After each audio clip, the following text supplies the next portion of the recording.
Genèse chapitre 43. La famine s'appesantissait sur le pays. Quand ils eurent fini de manger le blé qu'il avait apporté d'Égypte, Jacob dit à ses fils, « Retournez, achetez-nous un peu de vivres. » Juda lui répondit, « Cet homme nous a fait cette déclaration formelle.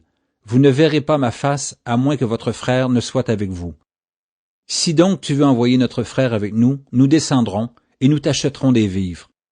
Mais si tu ne veux pas l'envoyer, nous ne descendrons point, car cet homme nous a dit, « Vous ne verrez pas ma face, à moins que votre frère ne soit avec vous. » Israël dit alors, « Pourquoi avez-vous mal agi à mon égard, en disant à cet homme que vous aviez encore un frère? » Ils répondirent, « Cet homme nous a interrogés sur nous et sur notre famille en disant, « Votre père vit-il encore? Avez-vous un frère? » Et nous avons répondu à ces questions. Pouvions-nous savoir qu'il dirait, « Faites descendre votre frère. » Juda dit à Israël son père, « Laisse venir l'enfant avec moi, afin que nous nous levions et que nous partions, et nous vivrons et ne mourrons pas, nous, toi et nos enfants. Je réponds de lui, tu le redemanderas de ma main. Si je ne le ramène pas auprès de toi, et si je ne le remets pas devant ta face, je serai pour toujours coupable envers toi. Car si nous n'eussions pas tardé, nous serions maintenant 2 fois de retour. » Israël leur père leur dit, « Puisqu'il le faut, faites ceci. Prenez dans vos sacs des meilleures productions du pays, pour emporter un présent à cet homme, un peu de baume et un peu de miel, des aromates, de la myrrhe, des pistaches et des amandes. Prenez avec vous de l'argent au double, et remportez l'argent qu'on avait mis à l'entrée de vos sacs, peut-être était-ce une erreur.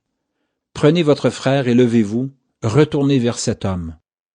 Que le Dieu Tout-Puissant vous fasse trouver grâce devant cet homme, et qu'il laisse revenir avec vous votre autre frère et Benjamin, et moi, si je dois être privé de mes enfants, que j'en sois privé. » Ils prirent le présent, ils prirent avec eux de l'argent au double, ainsi que Benjamin, ils se levèrent, descendirent en Égypte, et se présentèrent devant Joseph.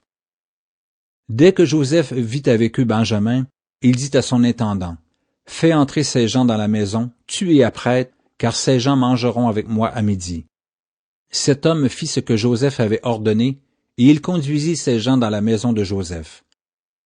Ils eurent peur lorsqu'ils furent conduits à la maison de Joseph, et ils dirent, « C'est à cause de l'argent remis l'autre fois dans nos sacs qu'on nous amène, c'est pour se jeter sur nous, se précipiter sur nous, c'est pour nous prendre comme esclaves et s'emparer de nos ânes. » Ils s'approchèrent de l'intendant de la maison de Joseph et lui adressèrent la parole à l'entrée de la maison.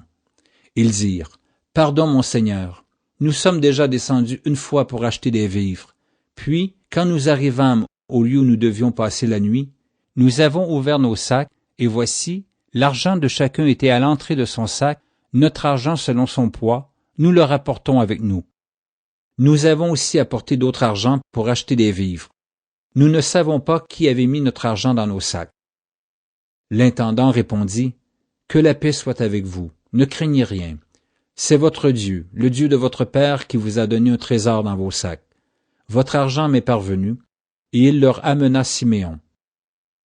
Cet homme les fit entrer dans la maison de Joseph, il leur donna de l'eau, et ils se lavèrent les pieds. Il donna aussi du fourrage à leurs ânes. Ils préparèrent leurs présents en attendant que Joseph vienne à midi, car on les avait informés qu'il mangerait chez lui. Quand Joseph fut arrivé à la maison, ils lui offrirent le présent qu'ils avaient apporté, et ils se prosternèrent en terre devant lui. Il leur demanda comment ils se portaient, et il dit, « Votre vieux père, dont vous avez parlé, est-il en bonne santé? Vit-il encore? » Ils répondirent, « Ton serviteur notre père est en bonne santé. Il vit encore. » Et ils s'inclinèrent et se prosternèrent.